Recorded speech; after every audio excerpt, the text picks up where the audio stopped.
제가 기타를 매일 이렇게 앞에 나와서 치는데 우리 교회는 다행히 잘 치는 사람이 없어요. 모르겠지만 제가 잘 치는 게 아니에요. 기타를 그냥 뚜둥뚜둥 거리긴 하는데 뭐 전공한 사람 보면 그 정도 가지고 뭘 하나 이럴 수도 있어요.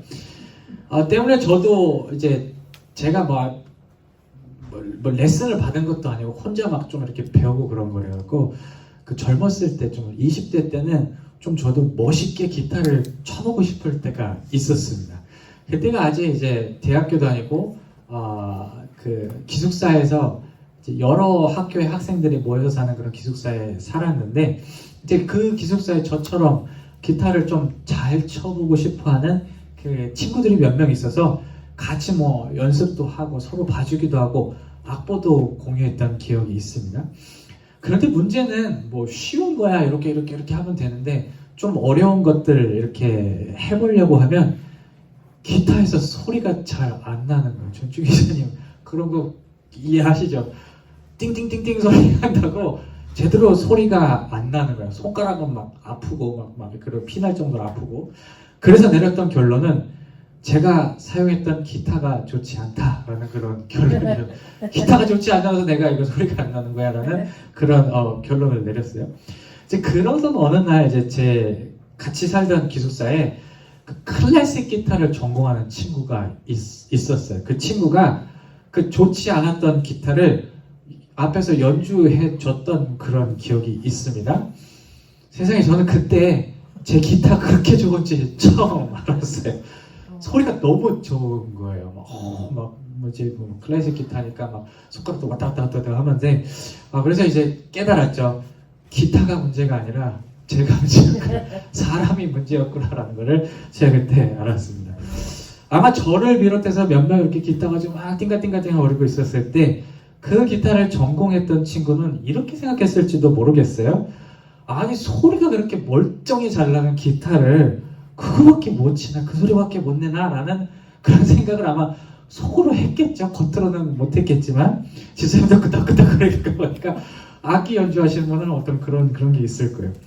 신명기 본문을 읽다가 제 머릿속에 떠오른 것은 바로 모세도 자신이 인도했던 그 히브리 민족들, 이스라엘 사람들을 보고 비슷한 감정을 느끼지 않았을까 하는 그런 생각이었어요. 아니 이렇게 좋은 능력의 하나님과 같이 있으면서 왜 그렇게 불안해하고 두려워하며 살까 하는 그런 생각을 가졌다고 그렇게 추측해 볼 수가 있는 것입니다. 저는 오늘 이 가능성에 대해서 생각해 보고자 해요. 구체적으로 모세의 어떤 상황이 이런 생각들과 연결될 수 있었을지, 그리고 모세는 이에 대해서 구체적으로 어떤 답을 알고 있는지에 대해서 말씀을 잠시 나누고자 합니다. 이 성서가 기록하는 모세가 누군지 아시죠? 최민희 집사님? 오늘은 준비하셨나요? 네. 모세 이스라엘 민족을 출애굽기 할 때 이집트에서 가나안 땅까지 인도한 그 리더였습니다. 감사합니다. 역시 오늘은 준비하셨군요, 집사님. 40년 동안 이제 이집트에서 이스라엘 백성을 끌고 내서 이제 가나안 땅으로 인도한 역할을 모세가 했습니다. 이 어떤 긴 민족의 대이동을 요약할 수 있는 몇 가지 표현들이 있을 텐데 그 중에 하나는 아마 두려움 그리고 불안일 것입니다. 본문 29절은 이 표현에 대한 한 예시를 보여줘요. 이 부분에서 모세가 옛날 일을 회상하고 있어요. 어떻게 이스라엘 백성들이 그 상황 속에서 무슨 감정을 가졌나 라고 이렇게 회상하면서 이렇게 얘기합니다. 우리 다 같이 한번 읽어보실까요? 시작. 내가 너희에게 말하기를 그들을 무서워하지 말라, 두려워하지 말라. 그러니까 기억해보니까 그렇게 두려워하고 불안했던 게 떠오르는 거예요. 사실 그 이스라엘 사람들이 경험했던 이러한 감정들은 사실 그들이 감당해야 했던 상황 가운데 가질 수 있는 어떤 자연스러운 감정이었어요. 불확실한 미래를 향해서 그들은 계속 가고 있었거든요. 계획을 1부터 10까지 다 세워놓고 착착착착 밟아갈 게 아니라 그냥 모르는 상황으로 이렇게 던져진 상황이었어요. 먼저 이집트에서 나온 순간부터는 집을 떠났죠. 집을 떠나서 먹을 거는 어떻게 먹지? 잠은 어디서 자지? 위험하지는 않을지? 어디서 자지? 이런 생각들이 그 마음을 떠나지 않았을 것입니다. 가나안 땅이라는 새 지역에 들어갈 때도 마찬가지였어요. 어디에 정착할지 모르잖아요. 지금 떠돌이로 살다가 거기 들어가야 되는데 정착할지도 모르고, 그리고 자기가 들어가면 지금도 그렇지만 서로 싸우잖아요. 지금 이스라엘 사람들 싸우잖아. 그런 어떤 안 좋은 인식을 가진 사람들이 많을 텐데 이 사람 어떻게 대처해야 하지? 라는 그런 상황 속에서 일단 들어가 봐야 하는 상황에 놓였다 보니까 불안과 두려움은 뭐 자연스러운 결과였을 것이에요. 우리도 마찬가지지 않습니까? 어떤 일을 처음 시작할 때, 또 어떤 지역에 처음 정착할 때 특별히 이러한 것들이 내가 잘 알지 못하는 건데, 저도 처음에 좀 그랬어요. 이 매드폴드 지역에 올 때 이런 어떤 기대감도 있었지만 그 한켠에는 두려움도 있었다고 고백을 합니다. 무서움이 있을 거예요. 어떤 그런 두려움을 갖는 것, 처음 하는 것에 대한 두려움을 갖는 것은 우리에게 정말 찾아오는 자연스러운 결과일 것입니다.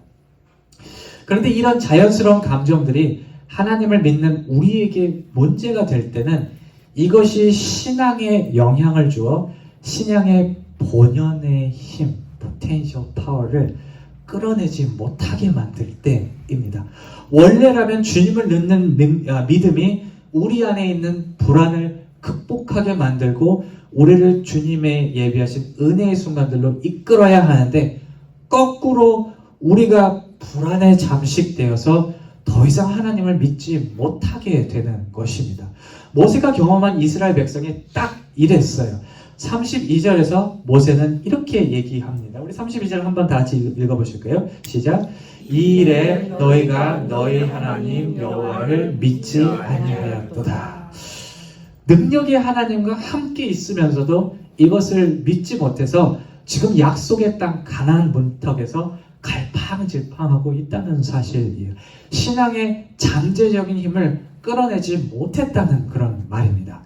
이 불확실한 미래의 두려움과 불안을 해결하기 위해 모세가 오늘 본문에서 선택한 방식은 과거에 경험했던 은혜의 순간들을 기억해내는 것이었습니다. 33절에서 모세는 이렇게 얘기를 합니다. 그는 너희 앞서 행하시며 장막 칠 곳을 찾으시고 밤에는 불로 낮에는 구름으로 너희의 행할 길을 지시하신지라. 무슨 얘기냐면 너희들이 지금 이렇게 있을 수 있는 이유는 일단 이집트에서 너희들이 나왔을 때, 광야를 지날 때 하나님께서 다 보호해 주셔서 그렇게 된 거야. 밤에 불기둥으로 이끌어 주셨고 낮에는 구름 기둥으로 더위를 가려 주셨고 정말 있을 수 없는 사건들로 우리를 인도해 주셨잖아. 이것을 기억해 하는 그런 모세의 권면인 것이죠. 여기서 모세가 과거의 은혜를 상기시키는 것은 단순히 기억력 테스트 하는 게 아닙니다. 이거 기억해? 이거 기억해? 이렇게 제가 집사님한테 질문했던 것처럼 테스트하는 게 아니에요. 이 작업의 진정한 의미는 사람들의 그 불안한 초점을, 불안을 조장하는 현실에서 그 불안을 이겨낼 수 있는 어떤 근본적인 힘으로 돌리는 데 있어요. 떨어뜨려내서 딴 데로 돌리는 데 있습니다. 인간은 말이죠, 우리는 말이죠, 본질적으로 환경에 영향을 받는 존재라서 처한 상황에 따라 생각하는 것, 느끼는 것, 또 이렇게 계획하는 것이 시시각각 변해요. 예를 들어서 운동을 좋아하는 사람과 함께 있다 보면 그 운동에 나도 모르게 이렇게 빠지게 되고, 책을 좋아하는 사람들과 있으면 책을 또 이렇게 좋아하게 되고, 저 같은 경우는 요새 그 히스패닉 아미고스들랑 같이 이렇게 있다 보니까 스페니쉬를 좀 배워볼까라는 그런 생각을 갖는 걸 보면 이 환경에 따라 영향을 받는 게 그게 인간이에요. 저의 본성입니다.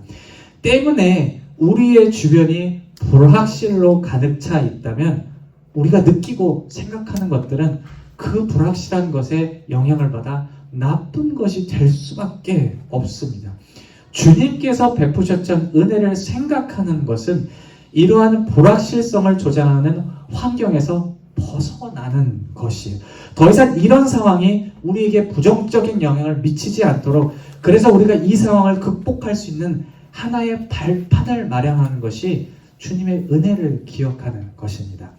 나아가 본문에서 모세가 하는 작업은 그 과거의 은혜들이 한두 개가 아닐 거 아니에요. 그 은혜들을 하나씩 엮어내는 거죠. 하나씩 있는 작업이에요.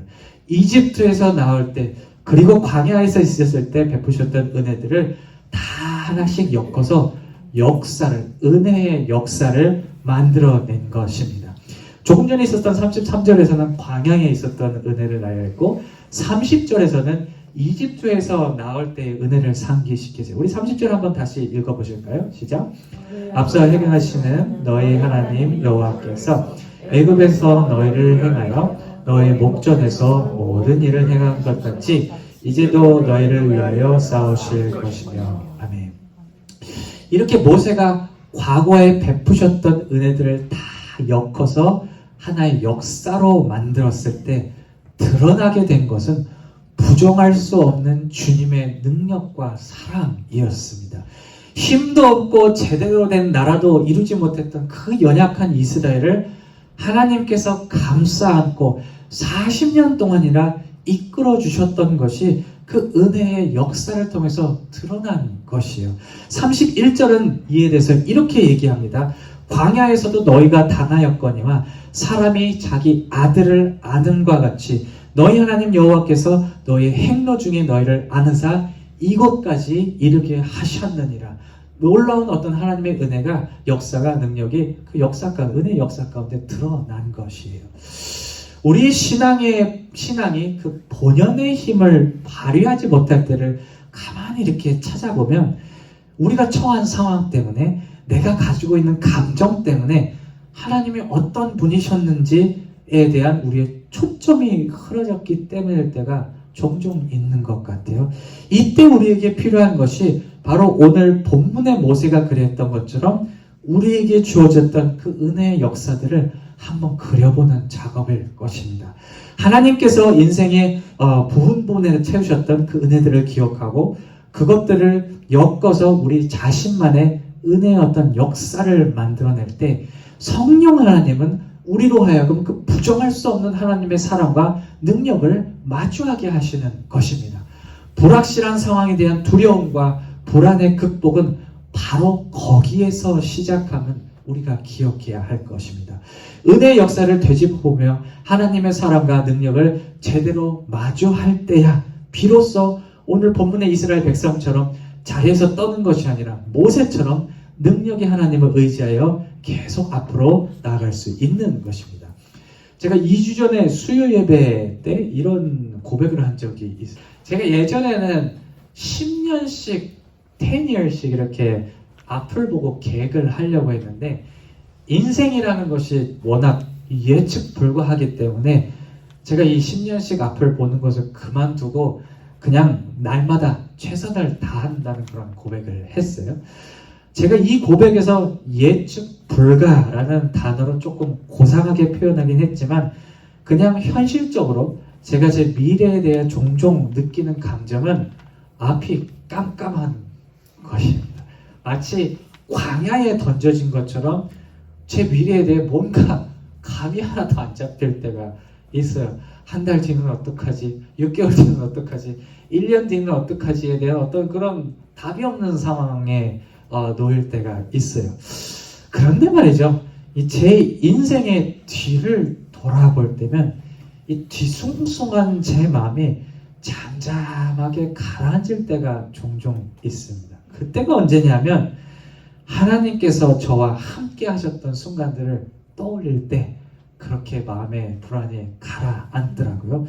정말 보잘것없고 능력 없는 나를 지금까지 인도해 오셨던 것을 보면 하나님께서 나를 사랑하셨고 사랑하시고 계시고 못할 것도 되게 하실 능력을 가지고 계시는구나 하는 어떤 그런 마음을 제가 은혜의 역사를 되짚어 볼 때 제게 주시며 이를 통해 제가 위로를 받게 되더라고요.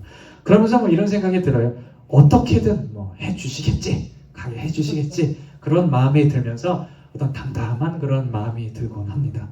말씀을 정리할게요. 우리가 가지고 있는 예수 그리스도를 믿는 믿음에는 여러분 능력이 있습니다. 그 믿음을 통해 하나님은 우리 삶의 많은 부분에서 은혜를 베푸셨고 또 앞으로 그러실 것입니다. 우리가 삶을 되짚어보며 그 은혜를 그려볼 때 이 사실이 더욱더 가깝게 우리에게 다가올 것입니다. 우리가 이 주님의 능력을 믿으며 상황이 우리의 신앙을 끌고 가는 것이 아니라 우리의 믿음이 우리의 상황을 이끌어가는 삶을 살아가시기를 주님의 이름으로 축원합니다.